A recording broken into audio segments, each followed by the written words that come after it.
Cerita dimulai di sebuah pegunungan bersalju dengan udara yang sangat dingin, tepatnya di dalam gua. Di sana terlihat seseorang yang tidak dalam keadaan baik dengan dirinya yang tidak bisa melarikan diri lagi, dan orang-orang di depannya meminta agar dia memberitahu letak relik kuno yang disembunyikannya.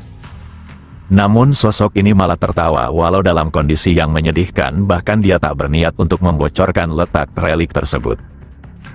Salah satu dari orang yang membuatnya tak berdaya merasa harus menghabisi si arogan itu, namun rekannya menghentikannya disebabkan mereka masih membutuhkan informasi darinya. Kemudian orang ini mengirim koordinatnya kepada rekannya yang lain karena mereka sudah mendapatkan sang hantu utara. Kedua orang ini tak menyangka jika sosok di depannya sangat keras kepala, bahkan masih hidup setelah tangannya terpotong, dan dia penasaran kenapa sang hantu utara mengincar relik yang diinginkan oleh sang kaisar. Dikarenakan sang hantu utara telah membuat mereka kehilangan banyak rekan, maka mereka berdua akan mempermainkannya terlebih dahulu sebelum pasukan utama datang. Meski begitu sang hantu utara tak bergeming, bahkan dia tak menunjukkan rasa takut sedikit pun pada musuhnya. Kedua orang ini memintanya segera bersiap karena mereka takkan berhenti walau dia menginginkan kematiannya. Lalu salah satu dari mereka melempar koin untuk menentukan siapa yang duluan menyiksanya. Hanya saja sang hantu utara takkan menyerah dengan menggunakan gigitannya untuk menyambungkan lengannya. Dia merupakan sosok yang telah melewati berbagai macam pertarungan dan dia takkan menyerah apapun yang terjadi. Sang hantu utara bernama Zeke dan merupakan sosok pertama yang gagal dalam proses kebangkitan bakat dalam keluarga Draker. Kegagalannya itu disebabkan Zeke yang terlahir dalam keluarga Dragon Slayer namun tidak bisa menggunakan aura. Karena itulah dirinya diperlakukan seperti sampah oleh keluarganya sendiri, dan Zeke telah melakukan apapun yang dirinya bisa untuk menjadi lebih kuat. Orang-orang yang meremehkannya mengatakan jika Zeke takkan bisa menjadi kuat tanpa bakat, tapi dia tetap berjuang untuk membuktikan jika kebangkitan bakat bukanlah segalanya. Kemudian lemparan koin itu usai dan pria ini akan mengambil bagian menyiksa Zeke terlebih dahulu. Hanya saja Zeke telah menghilang dari tempatnya dan dia melewati mereka setelah memenggal salah satu dari kepala mereka. Untuk kesekian kalinya Zeke menumbangkan sosok yang berani meremehkannya, dan dia sudah terbiasa melakukan hal ini. Di dalam dunia tempatnya tinggal serta lingkungan keluarga yang keras, maka Zeke menyadari satu hal, di mana kekuatan adalah segalanya, dan untuk bertahan hidup maka dia harus menjadi yang terkuat. Meski telah mengalahkan kedua kesatria itu, tapi pertarungan ini belum usai. Lalu dia kembali memungut salah satu lengannya dan tangan yang tersambung kembali mengejutkan semua musuhnya yang baru saja tiba. Meski begitu mereka tak gentar akan kemampuan anehnya dan yakin tak ada seorang pun yang bisa bertahan jika kepalanya terpenggal. Pertarungan ini tak terhindarkan lagi dan tak ada tempat untuk melarikan diri sehingga mereka semua hanya saling menghancurkan. Beberapa saat setelahnya pertempuran itu pun usai dengan para penyerang yang tergeletak dengan tubuh yang mengenaskan. Walau Zeke berhasil menang, tapi tetap saja tubuhnya sudah terluka parah. Dia cukup yakin tubuhnya takkan bisa bertahan lama, dan dia sangat mengesalkan dirinya gagal membalaskan dendamnya. Akan tetapi setidaknya dia berhasil mencuri relik kuno yang diinginkan oleh sang kaisar, dan hal ini merupakan pukulan telak baginya. Lalu Zeke menghembuskan napasnya yang sudah sekarat dengan posisi bertekuk lutut diiringi cairan merah tubuhnya yang masih menetes. Tetesan itu mengenai relik kuno hingga membuatnya mengeluarkan cahaya. Alasan relik kuno meresponnya karena tekad kuat milik Zeke telah membangunkannya. Lalu sebuah cahaya berbentuk wanita menanyakan apakah Zeke bersedia memulainya kembali, dan Zeke hanya menganggap jika dia mendengar omong kosong di menjelang kematiannya. Dikarenakan suara itu terus terdengar, maka Zeke memintanya diam dan menyerahkan semuanya pada pemilik suara misterius itu. Kemudian hitungan mundur pun terdengar menunjukkan jika semuanya akan dimulai kembali. Beralih ke masa lalu di mana Zeke telah kembali dan awalnya dia terkejut akan tragedi yang dialaminya, tapi setelah berpikir dengan jernih maka dia menyimpulkan sesuatu. di mana dirinya benar-benar kembali ke masa lalu padahal dia masih bisa mengingat dan merasakan sensasi tajam dari pedang yang menusuk perutnya seakan terjadi beberapa menit yang lalu. Tempat dia membuka matanya tidaklah asing, di mana tempat tersebut dinamakan institusi latihan keluarga Drakkar. Keluarga Zeke dijuluki keluarga Dragon Slayer bukanlah tanpa sebab di mana merupakan salah satu dari keluarga terkuat. Tak hanya itu, leluhur keluarga Drakkar adalah pahlawan yang telah menyelamatkan benua dengan menghabisi para naga dalam perang 1000 tahun silam. Lalu keturunannya menamakan diri mereka keluarga Drakkar dan mereka semua memiliki berkah dari energi aura. Sudah menjadi hal yang biasa bagi keluarga Drakkar untuk membangkitkan aura level atas mereka dan menjadi kesatria. Namun kenyataan itu tidak berlaku bagi Zeke hingga dirinya di masa lalu dianggap sampah serta aib dalam keluarga Drakkar yang hanya menilai segala sesuatu dari kekuatan aura. Di saat yang sama Zeke dikejutkan akan suara dari sistem, di mana sistem memberitahunya jika dia telah berhasil mendapatkan berkah dari naga kuno. Jendela sistem yang muncul di hadapannya sangat mengejutkan Zeke dan dia mulai mencoba untuk menyentuhnya. Namun sekeras apapun dia ingin memegang langsung jendela statusnya, tapi gagal. Tak sampai di situ saja, Zeke juga berhasil mengaktifkan kemampuan yang bertipe penyembuh dan hal ini lebih cepat dari kehidupannya yang sebelumnya. Di masa lalu dia juga diajari seseorang cara menggunakan kekuatannya setelah dia memiliki bakat meskipun terlambat. Orang itu melatihnya dengan sangat keras untuk memperkuat bakat penyembuhannya.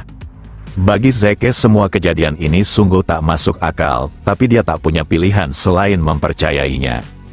Lalu dia mencoba mengeluarkan energinya dan benar-benar telah berhasil. Di masa lalu Zeke membangkitkan kemampuannya pada usia 20 tahun dan berkat kerja kerasnya dia tetaplah menjadi seseorang yang dianggap berbahaya dengan julukan Sang Hantu dari Utara. Dengan ini maka Zeke memiliki peluang serta awal yang baik untuk memulai semuanya kembali. Meskipun tubuh terlatihnya yang sudah terasa secara ekstrim sudah tidak ada, tapi skill serta kemampuan lamanya masih ada dalam dirinya. Jika dibandingkan dengan kehidupan sebelumnya maka kali ini dirinya berpotensi menjadi tak terkalahkan. Sebagai langkah awal maka Zeke memutuskan untuk mempelajari hal yang bisa dilakukan oleh sistem aneh di depannya. Di saat yang sama seseorang mengetuk pintunya dan akan segera masuk. Zeke sangat menyayangkan padahal dia belum membaca semua informasi yang terdapat pada sistemnya. Sosok itu adalah pelayan pribadinya dan dia menanyakan apa yang sedang dilakukan oleh tuan mudanya. Alasan Zeke terkejut disebabkan jendela statusnya masih muncul, tapi dia kini lega karena pelayan itu tidak bisa melihatnya. Di masa lalu Zeke sangat takut pada Hakar yang merupakan pelayannya. Tapi dia tak menyangka trauma masa kecilnya sudah terukir dalam tubuh ini, hingga dia gemetar. Lalu sebuah skill aktif dan hal itu menghilangkan rasa gugup maupun rasa takutnya terhadap trauma di tubuh kecilnya. Skill itu akan membuatnya memiliki mental yang baik dalam situasi apapun dan Zeke merasa sangat beruntung memiliki skill yang terdengar aneh tapi sangatlah berguna. Dikarenakan tuan mudanya tampak tidak memperhatikannya, maka Hakar menambah nada suaranya dan menegaskan jika hari ini adalah hari yang sangat penting. Seketika Zeke mengingatnya di mana ujian evaluasi akan segera dilaksanakan dan di masa lalu dirinya selalu berakhir dengan dihajar serta dipermalukan. Semua anak-anak dari keluarga Drakkar akan melalui sistem pelatihan yang ekstrim saat mereka berusia 7 tahun dan latihan ketat itu berlangsung selama 5 tahun. Para instruktur akan mengevaluasi murid baru di setiap tahunnya melalui kompetisi seni berpedang dan juga pertarungan tanpa aturan untuk saling menghancurkan sekaligus mengukur kemampuan tiap anak. Lawan akan dipilih oleh instruktur, tapi ada kalanya para murid akan memilih lawan mereka sendiri dengan persetujuan kedua belah pihak. Dikarenakan tidak adanya aturan maka Zeke hampir tidak bisa bertahan hidup di setiap tahunnya. Para murid tidak punya pilihan selain saling menghancurkan karena ujian akan menentukan level mereka di dalam akademi. Di tahun ini pertarungan akan berlangsung tanpa penggunaan senjata dan tahun ini juga akan menjadi bagian terakhir dari evaluasi. Pria ini adalah Panmar yang merupakan kepala instruktur dan dia takkan menunda ujian ini lebih lama lagi. Di antara semua anak-anak dari keluarga Drakkar, terdapat mereka yang bersemayam dan terdapat mereka yang khawatir disebabkan bakatnya, dan ada kalanya terdapat anak yang sangat menikmati pertarungan disebabkan mencintai menghajar lawannya. Seperti kehidupan sebelumnya, kali ini Zeke mendapatkan berbagai macam penghinaan karena selalu saja dihajar, tapi masih bertahan dan mereka tak menyangka Zeke merupakan garis keturunan langsung padahal terlalu lemah. Pertandingan pertama dibuka dengan dua orang yang naik ke arena pelatihan. Saat instruktur memberikan mereka isyarat untuk mulai, maka para anak takkan sungkan saling menghancurkan. Di sana terlihat seorang anak yang menyerang secara brutal, tapi lawannya hanya menunggu pukulannya mendekat. Namun siapa sangka saat pemilik tinju itu lebih dekat, maka dia bergerak lebih cepat mendaratkan tinjunya. Pertarungan pertama berakhir dengan waktu yang sangat singkat dan Zeke yang menonton merasa sangat bosan. Lalu dia menghela napas disebabkan mengingat betapa menyedihkan nasibnya dahulu yang ketakutan saat ujian sedang berlangsung, tapi sekarang semua anak tak ada apa-apanya di matanya. Dia bahkan kesulitan untuk menyembunyikan betapa bosan dirinya. Di sela itu seorang anak memperhatikannya dan tak sabar memberi Zeke pelajaran yang takkan dilupakannya, bahkan kali ini dia berniat membuatnya cacat. Setelah beberapa pertarungan terlewat, kali ini giliran Zeke dan yang akan menjadi lawannya adalah anak bernama Leon. Saat berada dalam arena, Zeke terlihat mengucek matanya karena hampir saja tertidur saking bosannya. Kemudian Leon tertawa karena lawannya adalah Zeke dan seperti tahun lalu maka dia akan membuat kondisinya lebih parah lagi. Ucapan itu membuat Zeke kehilangan rasa ngantuknya karena mengingat perlakuan Leon di masa lalu, di mana dia terus menghajarnya di tiap tahun sambil memintanya untuk memohon ampun layaknya seorang sampah yang tak berguna. Zeke yakin jika Leon sudah merencanakan semuanya sejak awal, di mana dia telah membayar instruktur agar menjadikan mereka pasangan duel. Zeke tak hentinya menatap Leon yang terus meremehkannya dan mempertanyakan kenapa bocah nakal sepertinya adalah sepupunya. Pada kehidupan Zeke sebelumnya terdapat 4 saudara dari keturunan langsung yang tidak pernah memiliki kesempatan untuk saling bertemu hingga mereka memiliki anak langsung dan anak haram yang banyak. Lalu Zeke yang merupakan anak terlemah menjadi incaran pembulian oleh semua anak-anak keluarga Drakkar. Namun kali ini Zeke akan mengubah nasibnya, bahkan menunjukkan kepada semua orang dalam keluarga Drakkar jika dirinya adalah penguasa yang sesungguhnya. Di sela itu Leon mengira jika kepala Zeke pastinya sudah tidak benar akibat dihajar di tahun lalu karena dia masih berani berada di tempat pelatihan ini. Setiap terdapat sebuah kalimat yang bisa menyinggung maupun mengganggu mental Zeke, maka sistem akan mengaktifkan skill yang bertujuan untuk menenangkan pikirannya seperti saat ini. Lalu Zeke memberikan ancaman akan dirinya yang akan memberinya pelajaran jika Leon tidak bisa menjaga mulutnya. Ucapan itu membuat Leon menyentuh kepalanya sambil mengingatkan jika Zeke hanyalah seorang pecundang yang tak berguna dan dia takkan bisa melakukan apapun. Lalu tiba-tiba saja skill Zeke aktif dengan sendirinya hingga melancarkan sebuah serangan. Pukulan itu mengenai wajah Leon hingga membuatnya terhempas mundur. Walau Leon masih bisa bangkit kembali setelah terjatuh, tapi wajahnya terasa sangat sakit. Kini Zeke paham jika kekuatannya saat ini belum bisa dirinya kendalikan, padahal dia hanya berniat untuk menepis tangan Leon yang berani menyentuh kepalanya. Serangan tiba-tiba itu membuat instruktur mempertanyakan tindakannya. Akan tetapi Zeke dengan penuh percaya diri mengatakan jika di dalam pertempuran takkan ada tanda bersiap maupun memulai pertarungan. Karena saat kedua musuh saling berhadapan, maka mereka akan saling mencabik satu sama lain dan siapa yang menyerang lebih dulu akan berpotensi lebih diuntungkan. Ucapan yang terdengar menakutkan dan ganas itu membuat instruktur sangat terkejut. Dia tak menyangka akan merasakan hawa haus darah yang begitu ekstrim dari seorang bocah. Di sela itu Leon mulai bangkit sambil meminta instruktur agar tidak menghentikan pertandingannya karena dia akan membalas perlakuan ini. Kali ini Leon pasti akan membuatnya cacat dan Zeke malah tersenyum kegirangan mendengar semangat Leon ditambah wajah menyedihkannya. Tanpa pikir panjang lagi Leon segera bergerak maju dengan kecepatan penuhnya. Dia cukup terkejut karena pukulan Zeke cukup sakit, tapi sekarang gilirannya lah untuk menghancurkan wajahnya hingga semua giginya rontok. Meski begitu, Leon tidak memungkiri jika Zeke memiliki peningkatan tak seperti tahun sebelumnya dan kali ini dia harus mewaspadainya. Hal yang hanya perlu diawasinya adalah tinju milik Zeke dan dia akan menghindar lalu mengincar kakinya untuk menjatuhkannya. Dengan ini maka lawannya takkan bisa melarikan diri dan saat Zeke terjatuh maka Leon akan menghujaninya dengan tinju miliknya. Dia yakin duel ini akan menjadi kemenangan yang begitu mudah untuknya. Hanya saja Leon malah kehilangan tubuh Zeke, padahal dia jelas-jelas sudah menangkapnya. Di sela itu instruktur menyadari sesuatu dan dia sangat terkejut akan insting tempur ini seharusnya tidak dimiliki oleh bocah 12 tahun.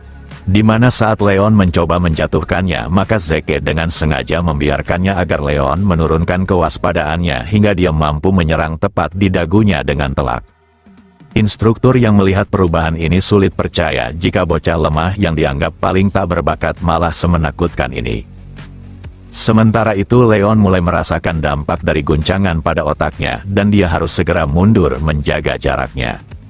Namun saat ingin melakukannya maka Zeke melayangkan tendangan miliknya ke arah paha targetnya. Leon tak mengerti bagaimana bisa Zeke yang lemah memiliki tendangan sekuat ini padahal tubuhnya kecil. Meski begitu Leon menolak untuk terjatuh dengan memaksakan kondisi kakinya. Setelah itu dirinya datang melancarkan tinjunya, tapi Zeke malah tersenyum. Semua itu disebabkan Zeke memiliki indera yang sangat tajam yang didapatnya dari pengalaman pertempurannya di masa lalu. Dikarenakan tak tertarik lagi pada lawan lemah, maka Zeke akan mengakhiri pertarungan ini. Yang benar saja Zeke menjatuhkan lawannya dengan sebuah lemparan yang kuat ke arena, hingga merusaknya. Kabut yang ditimbulkan hantaman itu mengganggu penglihatan semua orang dan Zeke memanfaatkan kesempatan itu untuk menyerang secara membabi buta. Tak hanya itu serangannya bahkan mampu meretakkan tulang lawannya. Zeke sudah seperti iblis kecil yang tanpa ampun dengan ingin terus menyiksa lawannya dan Leon memohon agar diampuni. Namun Zeke enggan berhenti dengan dirinya yang terus memukuli Leon. Dikarenakan pertarungan tanpa aturan, maka instruktur tidak langsung menghentikannya dan Zeke malah terlihat menikmatinya. Para anak lain yang selama ini membuli maupun meremehkannya mulai terlihat ketakutan. Bagaimana tidak, Zeke seakan ingin menunjukkan jika dirinya adalah monster di antara mereka semua. Meski kebanyakan anak-anak Drakkar mulai memperhitungkan dan takut pada Zeke, tapi terdapat anak-anak yang ingin bertarung dengannya. Zeke yang melihat tatapan menjijikan mereka memintanya segera turun jika ingin merasakan hal yang sama seperti Leon. Ucapan yang terdengar tantangan itu membuat salah satu anak berdiri disebabkan rasa kesalnya terhadap Zeke. Dengan wajah yang meremehkannya dia mengatakan keinginannya untuk duel bersama bocah arogan di hadapannya.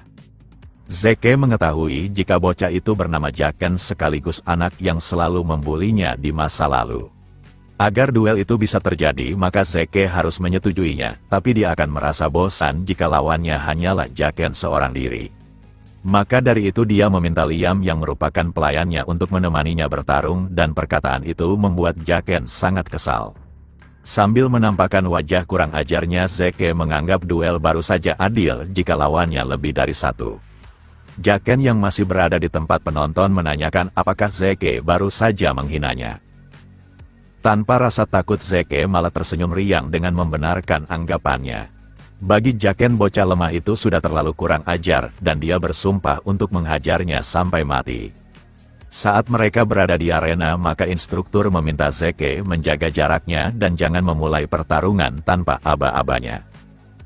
Di sela itu Zeke merasa senang karena bisa melihat orang yang dikenalnya. Di mana Liam adalah sang raja tentara bayaran di masa depan. Di masa lalu Liam sudah mengikuti Jaken sebagai pelayannya, namun karena dia hanya keturunan jauh maka dia ditinggalkan begitu saja. Jaken yang sangat menyedihkan memohon agar dirinya diikutkan mengenyam pendidikan di Akademi Valhalla, tapi dia berakhir bergabung dengan sebuah pasukan dari negara kecil.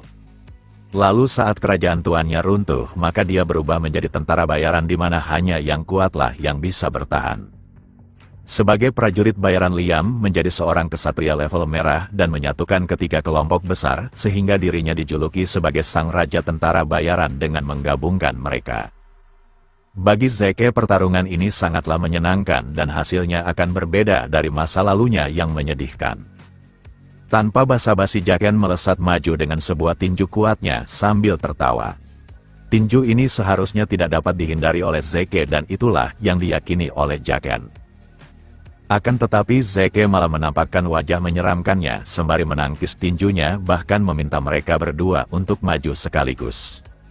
Kemudian Jaken menarik tangannya karena dia takkan termakan oleh trik kotor Zeke yang akan kalah dan mengatakan jika dia kalah dengan terhormat disebabkan pelayannya itu campur. Maka dari itu dia akan memberikan pelajaran secara langsung kepada Zeke yang sangat arogan. Akan tetapi saat kakinya mengenai bagian tubuh Zeke, dia malah merasakan rasa sakit. Kakinya benar-benar tidak dalam keadaan baik, seakan menendang sesuatu yang salah. Siapa sangka Zeke menggunakan sikunya untuk memblokir tendangan tersebut. Rasa sakit dapat dirasakan oleh Jaken pada kakinya, tapi dia harus berdiri kokoh untuk menjaga kehormatannya. Akan tetapi Zeke malah melesat maju ke arahnya karena Jaken berani mengalihkan pandangannya dengan terus memperhatikan kakinya. Kali ini Zeke berniat menunjukkan bagaimana seseorang memukul dengan baik. Jaken yang merasa serangan ini tak dapat dihindari memutuskan untuk melindungi wajahnya. Hanya saja Zeke malah menertawakannya karena Jaken terlalu ketakutan hingga dia tak dapat membedakan serangan tipuan. Yang benar saja Zeke membatalkan tinjunya, bahkan menyimpan kedua tangannya di dalam saku menunjukkan betapa arogannya dia kepada musuhnya. Tak hanya itu, dia berniat merusak keseimbangan Jaken, namun Jaken segera bergerak cepat untuk menjauh, tapi saat dia melakukannya maka sebuah celah terbuka dan Zeke segera memanfaatkannya dengan melesatkan tinju miliknya. Alasan inilah yang membuat Zeke memintanya untuk menyerang berdua karena pertarungan ini terlalu mudah baginya. Zeke terus menertawakannya dan jika seperti ini terus maka Jaken benar-benar akan mati di tangannya. Sekarang Jaken telah tak berdaya hingga dia terpojokkan secara mutlak dan segera berteriak. Di mana dia memerintahkan kepada Liam untuk menghabisi Zeke dengan menyeretnya ke hadapannya. Tanpa basa-basi lagi, Liam pun mulai mendekat untuk ikut campur sekaligus memenuhi perintah tuannya. Zeke pun segera bersiap karena tak menyangka Liam ternyata lebih besar dari dugaannya, padahal tubuh mereka sama-sama seorang anak yang berusia 12 tahun. Hal yang paling merepotkan di antara perbedaan mereka berdua adalah jarak jangkauan Liam yang sangat jauh. Maka dari itu Zeke harus melakukan sesuatu dan dia tak boleh membiarkan musuhnya menyerang terlebih dahulu dengan mengambil garis start awal. Akan tetapi dia juga tidak boleh menyerang dengan polos disebabkan hal tersebut akan sangat berbahaya. Untuk itu dirinya akan mengaktifkan skill slash rank E untuk melancarkan serangan bertubi-tubi dari segala arah dengan tujuan membuat Liam tidak dapat bereaksi. Tak sedikit dari para murid yang tercengang akan apa yang disaksikannya. Instruktur paham rasa terkejut para murid karena mereka pastinya belum pernah menyaksikan skill yang dilancarkan oleh Zeke. Teknik itu adalah tinju di bagian utara yang tersembunyi dan instruktur sangat penasaran bagaimana Zeke mampu menggunakannya. Meski Zeke telah melancarkan serangan yang menakjubkan, tapi tubuhnya sangat lemah sehingga teknik semacam ini akan sangat membebaninya. Selain itu Liam masih saja bertahan dengan tubuh kokohnya seakan dia adalah tembok tak tertembus, bahkan Liam hanya menerima semua serangan sembari menunggu musuhnya lelah. Cara itu hanya bisa dilakukan oleh mereka yang sangat percaya diri akan ketahanan tubuhnya. Meski begitu Zeke enggan menyerah, bahkan dia bertekad untuk melumpuhkan Liam dengan tinjunya. Di sisi lain Liam mulai menatap disebabkan instingnya mengatakan ada sesuatu yang berbahaya. Tanpa membuang waktu lagi Zeke pun melancarkan tinju miliknya sekuat tenaga. Akan tetapi kali ini Liam memutuskan untuk menghindar menunjukkan jika dirinya mengakui kekuatan lawannya. Lalu Liam mencoba membalikkan situasi dengan menangkap tangan Zeke untuk menghantamkan tubuhnya ke lantai arena. Liam merupakan petarung yang mengandalkan kekuatan fisiknya dan dia seharusnya takkan kalah oleh bocah bertubuh kecil dan lemah. Hanya saja saat ingin melakukan lemparan tiba-tiba saja Zeke bereaksi dengan lebih cepat untuk meloloskan diri. Tak hanya itu, dirinya mencoba melakukan sesuatu dengan memanfaatkan kelenturan tubuh miliknya. Zeke paham jika tubuhnya saat ini belum bisa mengalahkan Liam secara langsung, tapi dalam pertarungan kekuatan fisik bukanlah segalanya, di mana pengalaman tempur untuk memanfaatkan segala situasi adalah senjata paling berbahaya. Yang benar saja Zeke telah menempatkan kedua kakinya di leher Liam serta mendapatkan salah satu lengannya, dan tidak peduli sekuat apapun seseorang maka cara ini akan menumbangkannya. Akan tetapi Liam tak akan membiarkan dirinya begitu saja dengan terus memukul tubuh Zeke menggunakan salah satu lengannya. Pertarungan ini adalah pertarungan untuk bertahan, karena jika salah satunya menyerah maka dia akan kalah. Pertarungan mengerikan yang dilihat oleh para murid membuat mereka ketakutan, tapi tak sedikit juga yang menikmatinya. Beberapa saat kemudian duel itu pun usai dengan Liam yang kehilangan kesadaran disebabkan tak dapat bernapas oleh cengkeraman kaki milik Zeke. Sementara itu salah satu dari murid tak menyangka jika selama ini Zeke menyembunyikan kekuatannya dan dia tak sabar ingin bertarung dengannya. Keesokan harinya Hakar datang mengunjungi tuannya disebabkan dia mendengar Zeke terluka saat ujian. Maka dari itu dia berharap tuan mudanya mengizinkan untuk memeriksanya. Zeke mengetahui niat Hakar di mana dia pasti ingin memeriksa apakah dirinya sudah membangkitkan aura. Saat Hakar memulai pemeriksaannya, di saat itu jugalah Zeke terkejut. Dengan pengendalian aura yang dimiliki oleh pelayannya, maka dia setidaknya berada di level tinggi. Umumnya saat seseorang ingin memeriksa kebangkitan bakat, maka mereka hanya perlu melihatnya dari dantian targetnya, tapi pelayannya malah memeriksa seluruh tubuhnya. Zeke mengetahui jika memasukkan aura ke dalam tubuh merupakan sesuatu yang sangat sulit, tapi Hakar bahkan mampu mengendalikannya dengan akurat hingga dia berpikir jika pelayannya mungkin saja seorang kesatria biru. Di dunia ini semua kesatria memiliki perbedaan dan mereka diidentifikasikan sesuai dengan seni bela diri serta kecakapan dalam manipulasi aura. Di antara semuanya golongan pedang putih merupakan level paling rendah dan mayoritas anak-anak dalam pelatihan ini berada di level tingkatan tersebut. Lalu yang kedua adalah golongan pedang kuning, di mana level itu bisa dicapai saat seorang anak membangkitkan aura serta dantian miliknya. Jika seseorang sudah mampu mengendalikan auranya dengan bebas, maka dia bisa mendapatkan julukan kesatria. Kemudian kategori selanjutnya adalah pedang biru, di mana level ini cukup mengesankan dan menakjubkannya. Lalu level selanjutnya adalah level yang dapat dicapai jika seseorang telah melewati batasnya. Level ini telah dicapai oleh Liam yang saat itu menjadi raja tentara bayaran. Hal itu pun berlaku bagi Zeke hingga dirinya dijuluki sebagai sang hantu dari utara. Kategori ini dinamakan Kesatria Merah dan merupakan kasus langka dalam dunia. Di antara semua kategori dan golongan terdapat sesuatu yang terlupakan, yaitu kategori Kesatria Hitam, tapi hal itu hanya dimiliki segelintir orang di masa depan. Zeke terus penasaran bagaimana bisa sosok sekuat ini malah menjadi pelayannya. Beberapa menit kemudian, Hakar telah selesai dengan pemeriksaan yang ketat. Hanya saja Hakar menduga jika tuan mudanya sedang menyembunyikan sesuatu. Kemudian Hakar mengatakan bagaimana bisa tuan muda di depannya berubah, tapi Zeke menganggap pertanyaan tersebut salah dan seharusnya Zeke bertanya kenapa tuan mudanya baru berubah setelah sekian lama diperlakukan bak sampah. Zeke juga meminta pelayannya untuk menyiapkan dirinya karena dimulai dari sekarang maka dia akan sering melihat perubahan di masa depan. Hakar pun menunjukkan rasa hormatnya dan berjanji akan terus mendukung tuan mudanya. Tak hanya itu, dia juga telah selesai menyiapkan ruangan yang diminta tuannya. Zeke akan terus ikut bermain sekaligus mengorek informasi secara diam-diam dari tinjunya. Di sela itu Zeke terus memikirkan dalang dari Hakar yang terus mengawasinya selama ini. Dia juga tak yakin jika para nyonya adalah pelakunya.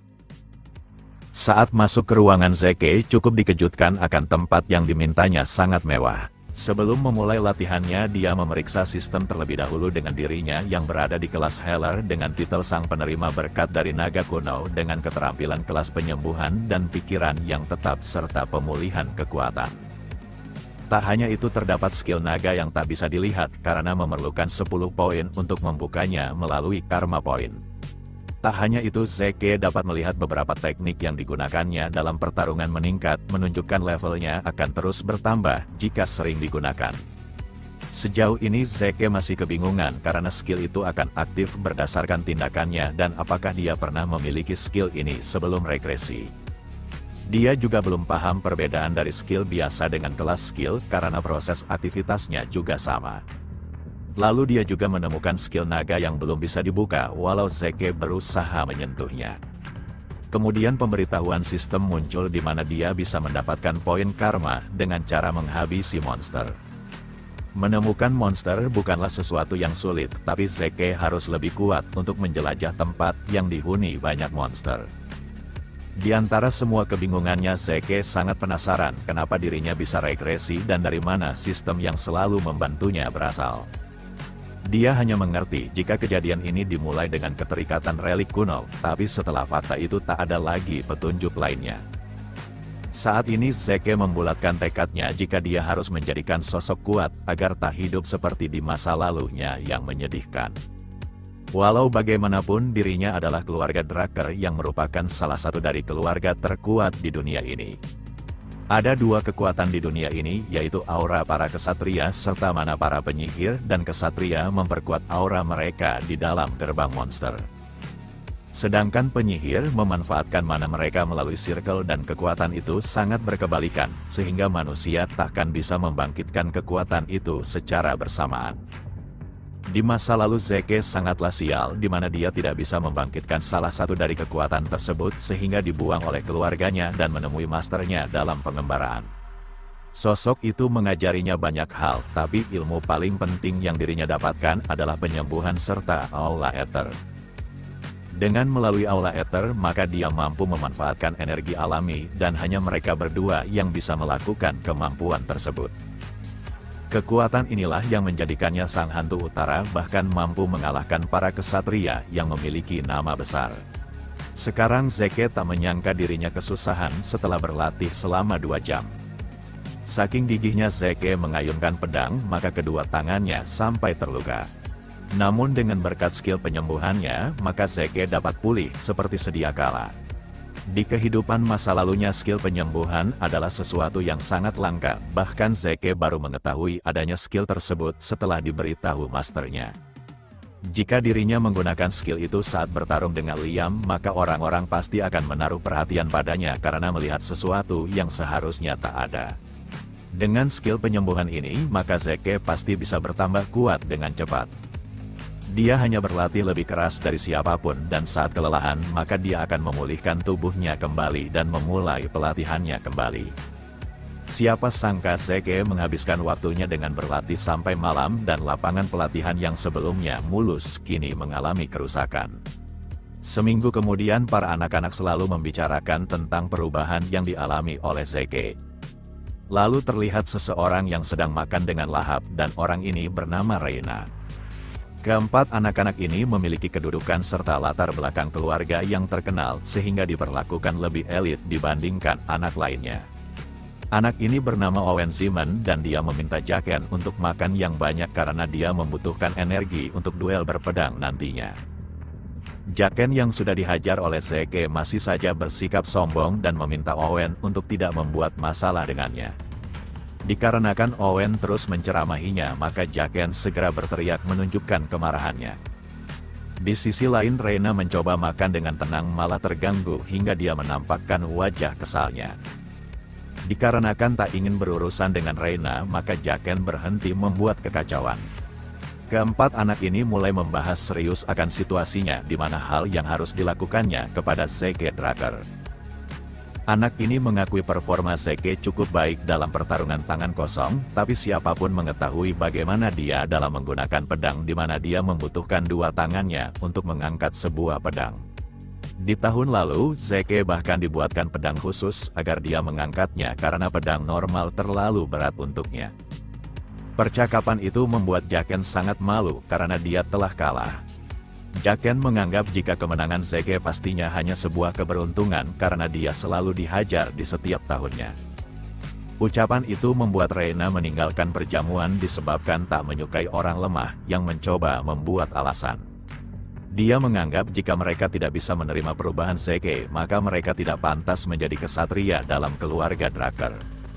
Di dalam ujian kedua, maka anak-anak yang berada dalam kekuasaan keluarga Drakkar akan saling bertarung dengan menggunakan pedang, dan duel ini biasanya selalu menimbulkan insiden ekstrim bahkan kematian.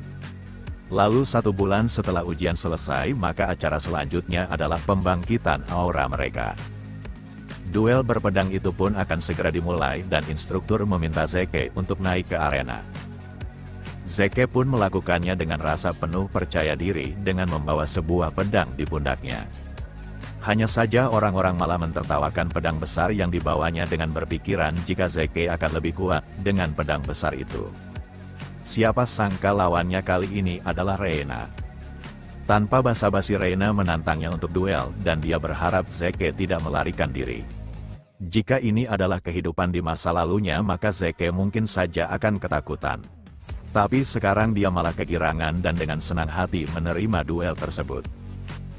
Reina tak menyangka jika Zeke mampu mengayunkan pedang besar dengan mudah, padahal dulunya dia sangatlah lemah. Tak hanya itu, Reina seperti berhadapan dengan binatang buas yang dapat memburunya kapan saja. Namun dia juga bukanlah bocah yang dikenalnya seakan Zeke yang menyedihkan sudah lama mati. Tapi tetap saja melawan seseorang seperti Reina adalah duel yang cukup menegangkan karena dia bukanlah lawan yang mudah. Reina dikenal sebagai kesatria petir sekaligus merupakan kesatria yang membesarkan namanya sendiri saat perang benua, dan dia juga dikatakan sebagai salah satu Drakkar generasi selanjutnya yang terhebat karena dia membangkitkan auranya bahkan sebelum upacara pemberkatan. Fakta itu membuatnya menjadi salah satu anak tercepat yang mendapatkan aura di benua ini. Namun dia enggan menggunakannya karena berpikiran untuk meningkatkan kemampuan dasarnya terlebih dahulu dalam pelatihan ini.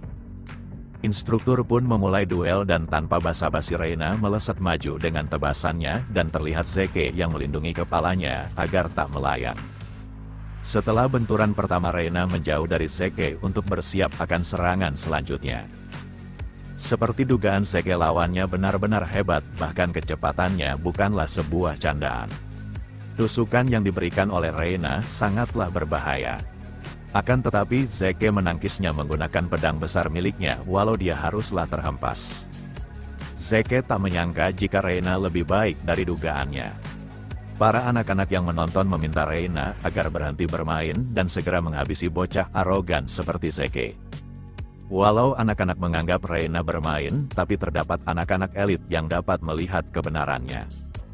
Di mana Reina serius bertarung dan Zeke lah yang menjadi lebih kuat hingga duel ini belum selesai. Sementara itu Reina dapat merasakan keanehan dalam duel ini. Di mana dia bisa melihat celah yang dimiliki oleh Zeke dan dia hanya perlu mengincarnya. Akan tetapi tak peduli secepat apapun dirinya mencoba memanfaatkan celah tersebut, semuanya gagal. Usahanya menjadi tak berguna disebabkan bila pedang besar Zeke terus menghalanginya seakan dia hanya mempermainkannya dengan memuji atas kerja kerasnya. Setelah itu Zeke seperti membuka celah berikutnya untuk mempermainkan lawannya. Duel ini sudah seperti Zeke sedang mengajari Reina cara bertarung.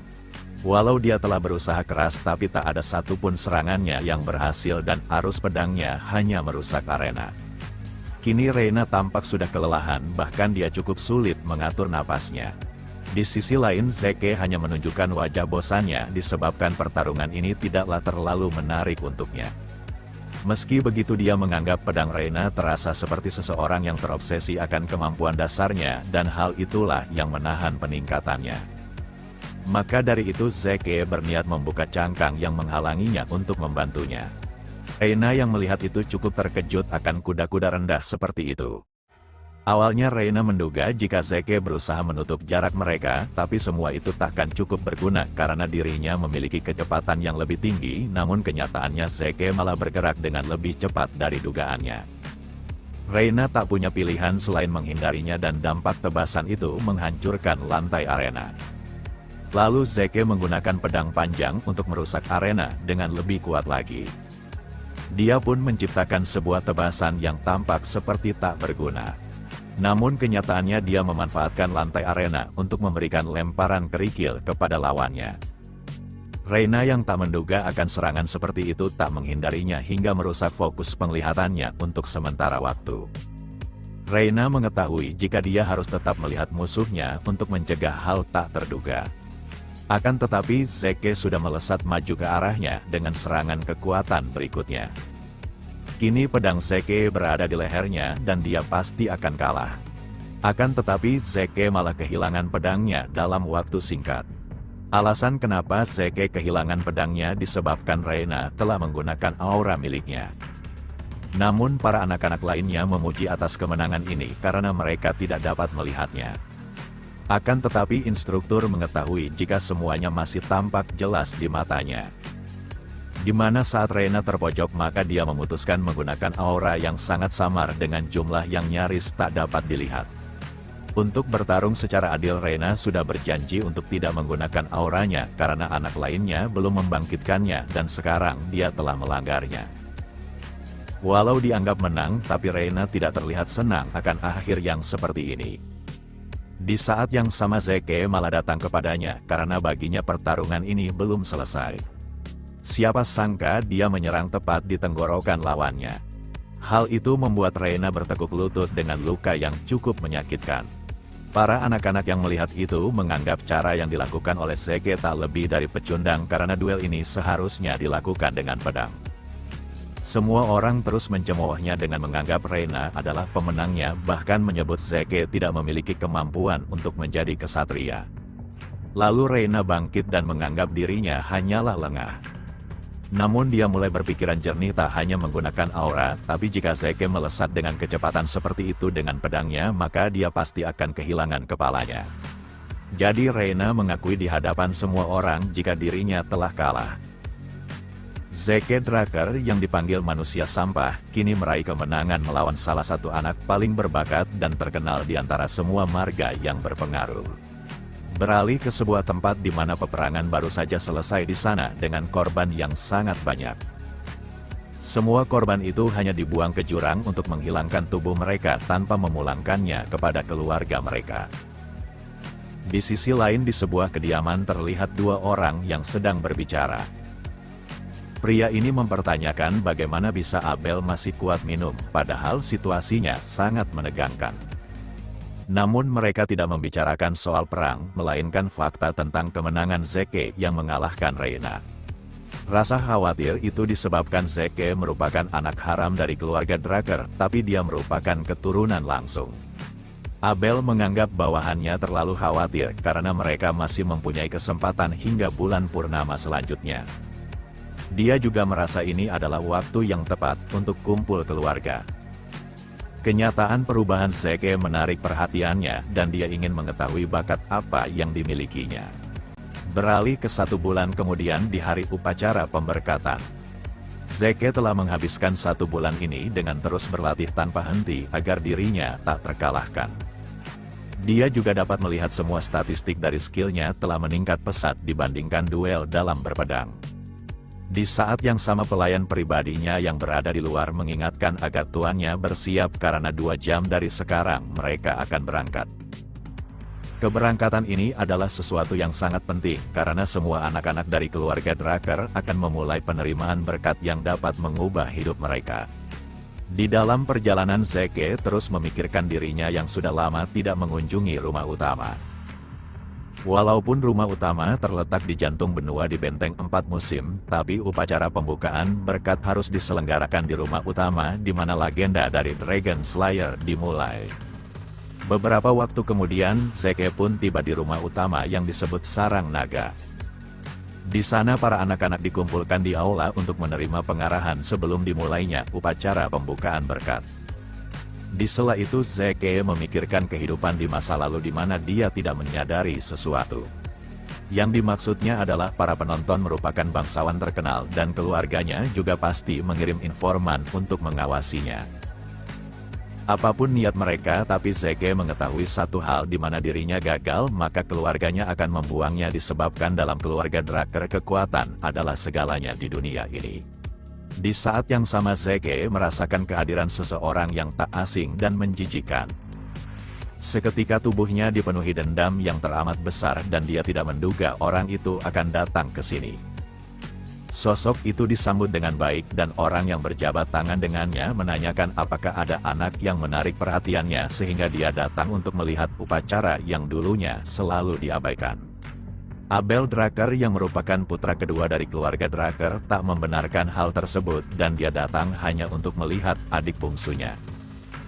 Dia tak sabar ingin melihat berkat yang dimilikinya karena seorang adik haruslah berguna bagi keluarga. Zeke yang melihatnya dipenuhi dendam, tapi dia menyadari dirinya sekarang ini tidak bisa melakukan apapun untuk menghadapinya. Di kehidupan sebelumnya Abel tidak datang melihatnya dan Zeke menduga jika tiap tindakannya dapat merubah masa depan seperti kedatangan sosok yang dibencinya. Karena semuanya sudah berkumpul maka upacara pembukaan berkat akan dimulai. Para murid akan dipanggil satu persatu dan menuju ke cepat patung raksasa yang memegang pedang besar dengan sebuah cawan raksasa di depannya. Murid pertama yang akan mencobanya adalah anak ini dan dia terlihat menggulung lengan bajunya.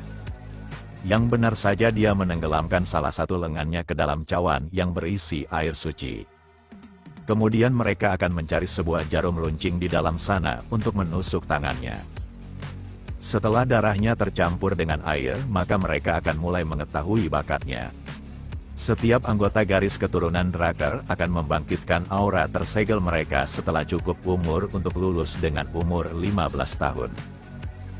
Umur ini tergolong jauh lebih cepat dari orang yang bukan garis keturunan Drucker di mana mereka akan bisa membangkitkan aura dimulai dari umur 20 tahun. Di antara para keturunan Drucker terdapat beberapa kasus langkah di mana bersama dengan aura mereka maka juga akan membangkitkan sifat pemburu naga. Sekarang tanda itu mulai muncul hingga mengejutkan semua bangsawan yang melihatnya. Saat seorang anak mendapatkan sifat Dragon Slayer maka pemiliknya setidaknya akan sekuat kesatria kuning dan bisa juga berada di tingkatan yang sama dengan kesatria merah dan hitam lalu mengalami kebangkitan darah murni. Wajah instruktur yang bersemangat melihat anak itu telah ditemukan meminta bawahannya membawakan sarung tangan khusus dari keluarga. Semua itu dikarenakan anak itu takkan bisa hidup normal jika terlalu lama membuka tangan telanjangnya. Begitu anak tersebut berhasil membuktikan bahwa mereka adalah keturunan darah murni, maka mereka akan dianugerahi nama Drucker, serta disediakan dukungan penuh dari keluarga dan keuntungan lainnya. Beberapa saat kemudian semua penonton mulai menunjukkan ketertarikan mereka terhadap seseorang. Mereka mulai berbisik-bisik dengan anggapan anak itu pasti memiliki darah murni karena telah mengalahkan Reina yang dianggap salah satu anak paling berbakat. Anak yang mereka maksud adalah Zeke dan dia tak menyangka akan berdiri di hadapan patung jelek itu lagi. Dahulu Zeke terus bertahan disebabkan berharap akan menerima bakat yang bisa merubah hidupnya, namun kenyataannya dia hanya menjadi anak yang dianggap sampah tak berguna dalam keluarga. Namun kali ini pasti akan berbeda disebabkan dia telah membangkitkan kekuatan yang belum pernah dimilikinya selama ini. Tanpa membuang waktu lagi Zeke pun memasukkan tangannya ke dalam cawan raksasa. Saat darahnya tercampur maka patung itu mulai bereaksi. Zeke sangat kegirangan karena menanti hasil yang akan diterimanya. Akan tetapi patung itu hanya bereaksi dengan aneh dalam waktu yang lama. Semua orang mulai kebingungan akan apa yang terjadi disebabkan cahaya yang seharusnya ada di sana malah berhenti. Tak hanya orang-orang tapi instruktur dan Abel pun tak mengerti karena hal semacam ini belum pernah terjadi. Zeke pun mengeluarkan tangannya tanpa hasil apapun. Zeke tak menyangka dirinya akan cukup percaya diri dikarenakan ingin mengejutkan kakaknya, tapi dia seharusnya tidak berharap lebih dari upacara pembukaan berkat. Orang-orang masih kebingungan akan apa yang terjadi dan mereka mulai berpikiran jika Zeke gagal melakukan kebangkitan mana. Namun mereka telah mendengar jika Zeke telah mengalahkan Reina dan mereka pun menganggap jika bocah itu pastinya telah melakukan trik kotor untuk memenangkan duel. Saat Zeke tidak mempermasalahkan hal ini karena dia mengetahui banyak cara untuk menjadi lebih kuat tapi sistem tiba-tiba saja muncul.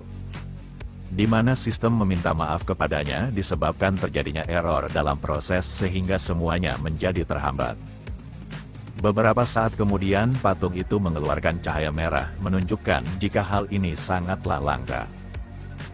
Semua orang mulai tertarik karena hal ini sudah jelas adalah kebangkitan darah murni seperti sebelumnya yang dimiliki Reina. Hanya saja cahaya merah itu seakan dikalahkan dengan cahaya emas yang mulai menyelimuti patung serta tubuh Zeke. Di sana Abel terus memperhatikan akan apa yang terjadi sebelum menyimpulkan sesuatu. Zeke telah menerima bakat yang langka dan ditambah dengan berkat naga miliknya, maka dia membangkitkan bakat baru yang tercampur adukkan dan dinamakan kelas spesial yaitu Immortal. Semua orang yang berada di tempat ini kebingungan apakah hal ini termasuk dengan kebangkitan darah murni dikarenakan adanya cahaya merah walau berubah menjadi emas. Zeke memahami keraguan semua orang disebabkan hal ini belum pernah terjadi, tapi dia tak boleh membuat kasus langka ini menjadi kerugiannya agar dia tetap mendapatkan keuntungan serta dukungan dari keluarga. Makin lama orang-orang mulai berpikiran jika pedang patung itu mungkin saja rusak dengan memberikan hasil yang tidak seharusnya. Di sela keraguan semua orang, Abel menyela dan mempertanyakan kenapa orang-orang tampak tegang padahal keluarga Drakkar mendapatkan 2 orang darah murni. Hal semacam ini seharusnya dirayakan karena keluarga ini pasti akan lebih berjaya jika diisi generasi berbakat. Orang-orang yang mendengar hal itu saling menatap satu sama lain. Akan tetapi orang yang mengatakan hal itu adalah Abel, maka mereka yakin dirinya pasti tidak akan salah. Lalu Abel meminta instruktur untuk memberikan sarung tangan khusus keluarga kepada Zeke. Bantuan yang diberikan oleh Abel membuat Zeke sangat kesal karena hal ini dianggapnya sesuatu yang menjijikkan. Setelah semua anak telah selesai melakukan upacara pembukaan berkat, maka instruktur berharap semua tamu dan para murid dapat menikmati perjamuan yang sudah disediakan. Saat semua murid merayakannya, maka Zeke berniat untuk pergi dan kembali berlatih. Hanya saja Abel berada di sana dengan mempertanyakan kenapa adiknya harus pergi sebelum pesta belum selesai.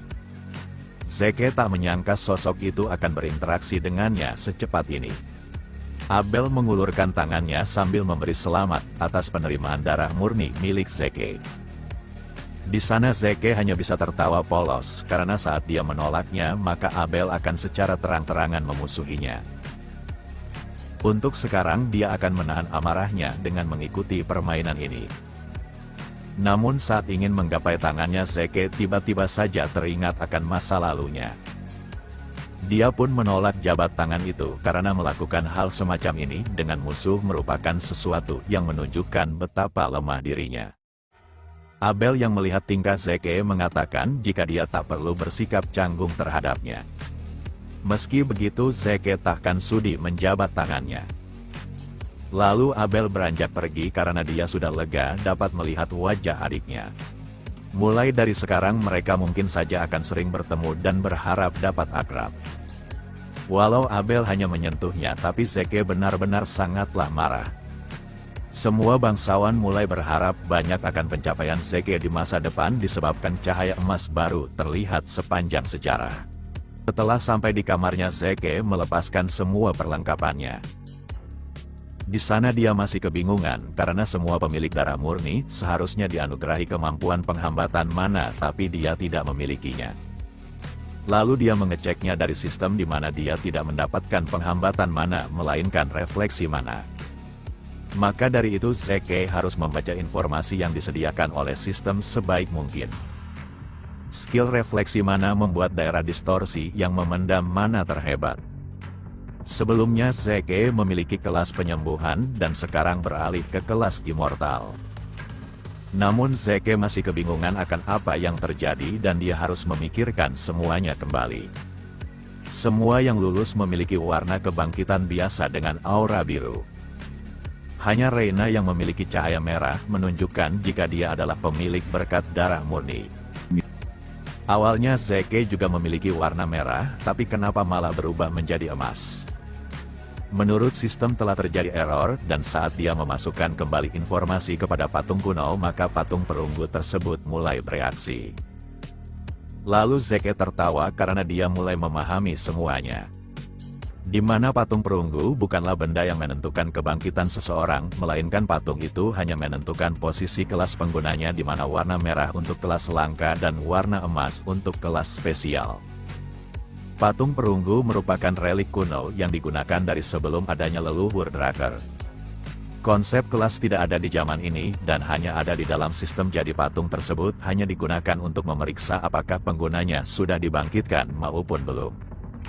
Selama ini tidak ada yang menyadari hal tersebut dan hanya menganggap patung itu adalah penyebab kebangkitan, padahal patung tersebut hanyalah sebuah pengecekan belaka. Tak hanya itu, kini Zeke telah mendapatkan 100 poin karma, dan dia membutuhkan 10 poin karma untuk membuka berkat skills naga kuno. Dikarenakan sebelumnya dia tidak dapat membukanya karena tidak memiliki poin karma, maka sekarang dia akan menggunakan poin yang diberikan oleh sistem untuk melihat skill tersebut. Karma poinnya pun berkurang menjadi 90, menunjukkan jika dia berhasil membukanya. Yang benar saja, Zeke memiliki 3 skill naga, di mana yang pertama adalah mata naga yang memungkinkan penggunanya untuk melihat informasi detail dari seseorang setelah mengamati, dan dia membutuhkan 20 poin untuk membukanya. Lalu yang kedua adalah skill kekuatan naga dengan fungsi membuat lawannya menyerah menggunakan penekanan dari aura miliknya, dan dia membutuhkan 30 poin untuk membukanya. Selanjutnya sekaligus yang terakhir adalah skill sang pelahap yang memungkinkannya untuk memakan serta mengonsumsi banyak makanan, dan dibutuhkan 50 poin untuk membukanya. Dengan santai Zeke terus membaca dan mencoba memahami ketiga skill spesial berbasis naga tersebut. Walau dia mengerti tentang skill mata naga maupun kekuatan naga, tapi Zeke cukup penasaran tentang skill pelahap yang hanya ditujukan untuk memakan dan mengonsumsi banyak makanan, tapi malah membutuhkan poin tertinggi untuk membukanya. Dikarenakan dia belum memahaminya, maka dia memutuskan untuk membuka yang sudah dimengertinya. Tanpa pikir panjang lagi, dia membuka kedua skill mata naga dan kekuatan naga. Lalu dia segera mencoba mengaktifkan mata naga miliknya untuk mengetes apakah skill ini akan berguna. Awalnya dia terlihat biasa-biasa saja, bahkan tak mengerti apa yang berbeda walau sudah melihat di sekelilingnya. Lalu diam keluar di jendela dan dikejutkan akan hasil yang sangat tak masuk akal. Di mana patung yang ada di Aman terlihat seperti berada tepat di depan matanya, dan skill ini akan sangat berguna untuknya. Tak lama setelah itu sistem kembali memberikan pesan untuknya. Siapa sangka sistem menanyakan apakah Zeke menginginkan informasi detail mengenai objek yang terdeteksi oleh mata naganya. Dikarenakan penasaran, maka Zeke pun menyetujuinya. Lalu informasi yang dimaksud oleh sistem pun seketika muncul, di mana tiap benda yang dilihatnya memiliki riwayat informasi hingga ke bagian terkecil dari mana benda itu berasal. Dengan skill ini, maka tak ada yang bisa membohonginya karena dia bisa melihat semuanya. Hanya saja Zeke mulai mengalami sebuah dampak atas penggunaan skill tersebut, bahkan dia kesulitan menjaga keseimbangannya. Kini dia paham jika skill naga sangatlah berguna, tapi untuk dia tak bisa menggunakannya secara sembarang dikarenakan benar-benar menguras staminanya. Kemudian skillnya aktif secara tiba-tiba untuk melakukan penyembuhan.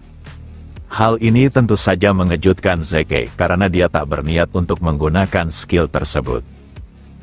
Semakin Zeke melihat informasi dari sistem dirinya, makin dikejutkan akan sesuatu yang tidak masuk akal.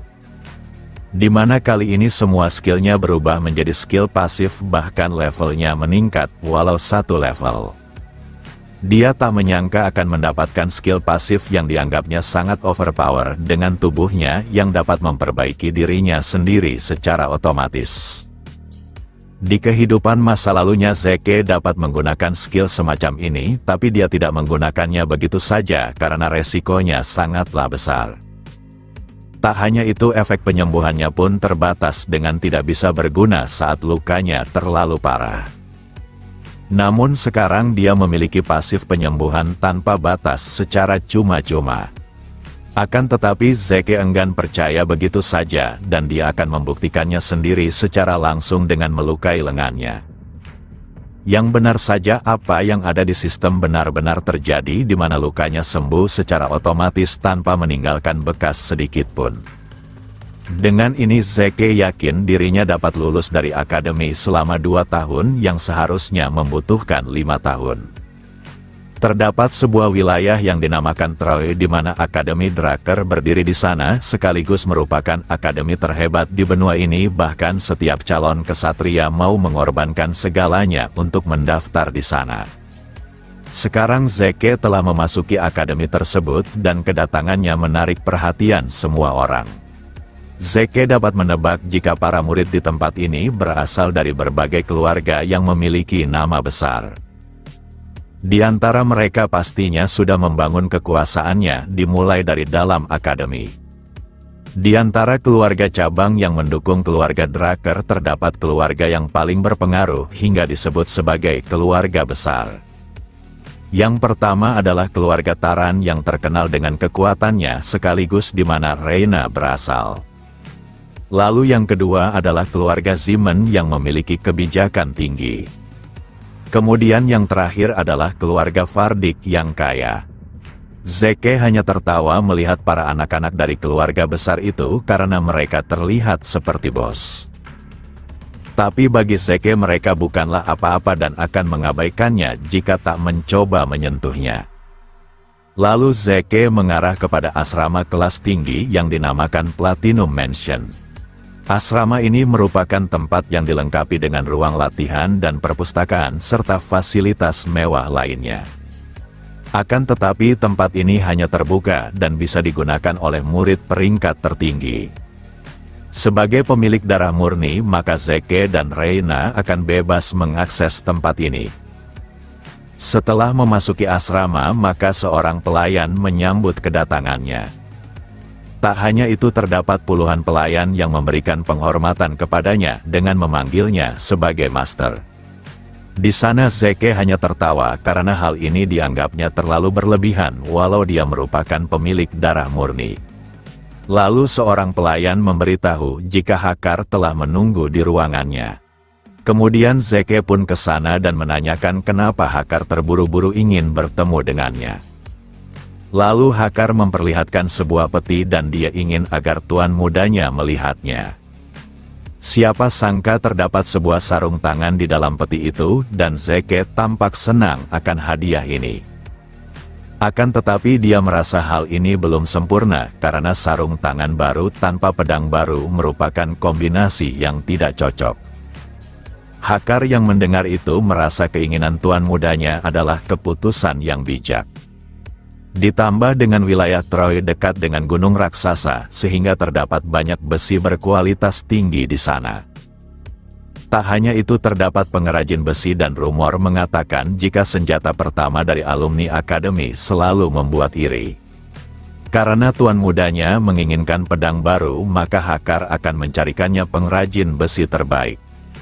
Hanya saja Zeke malah tersenyum karena dia sudah mengetahui siapa yang pantas dan hanya ingin pelayannya untuk membuatkan janji untuknya.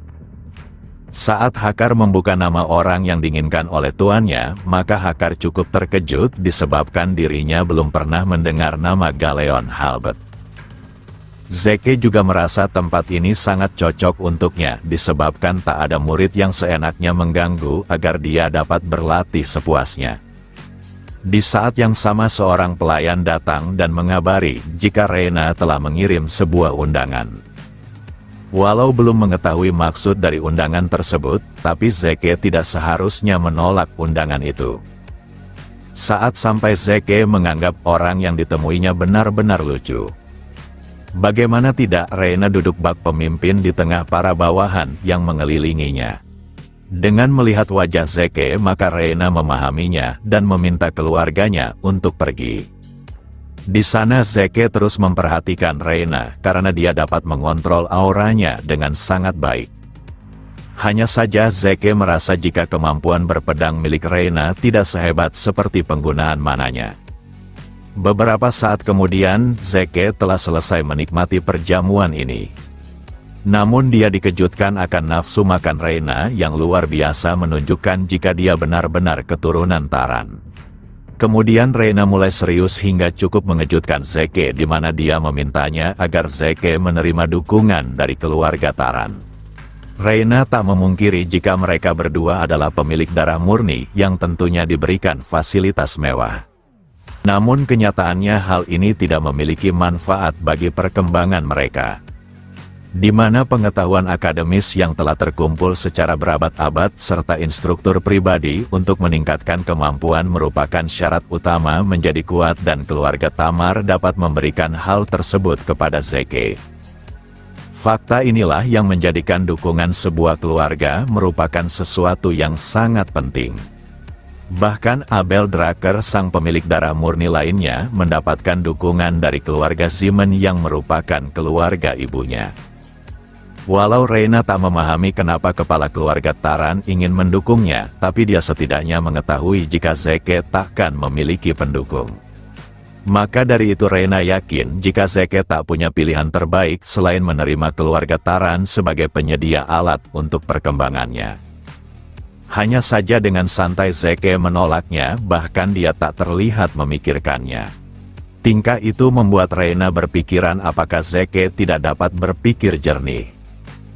Zeke pun mulai berdiri dan dia mengucapkan terima kasih kepada keluarga Taran dan penawaran ini sangatlah menarik. Akan tetapi dirinya tidak membutuhkan apapun dan memiliki darah murni sudah cukup untuknya. Untuk menghargai ajakan dukungan ini, maka Zeke akan memberikan sebuah hadiah kepada Reina untuk meningkatkan kemampuannya. Di mana Reina memiliki kekuatan yang besar dengan garis keturunan seperti itu. Tapi dia terlalu mengandalkannya hingga menerima serangan lawan secara langsung dan dia sebaiknya tidak melakukan hal itu. Dia seharusnya menyerang lawan dengan kekuatannya melalui serangan yang diarahkan ke samping. Jika Reina fokus melakukan hal tersebut saat bertarung, maka dia akan merasakan perbedaan kekuatannya dari saat ini. Walau mendapatkan nasihat, tapi Reina cukup kesal karena keluarganya identik dengan kekuatannya dan dia hanya mengikuti bagaimana cara keluarganya bertarung. Namun kenyataannya Reina sudah menyadari ada sesuatu yang kurang, tapi dia tidak berani mengambil jalan yang berbeda. Semua itu karena dirinya terobsesi untuk menjadi orang yang cocok dengan nama keluarganya, sehingga gaya berpedangnya menjadi seperti saat ini. Walau hanya sekali bertarung, tapi Reina tak menyangka Zeke akan melihat kekurangannya. Saat kecil Reina dipanggil sebagai sang jenius dan tidak ada orang yang benar-benar memberinya nasihat, tapi Zeke melakukannya dan hal itu membuatnya penasaran jati diri Zeke yang sebenarnya.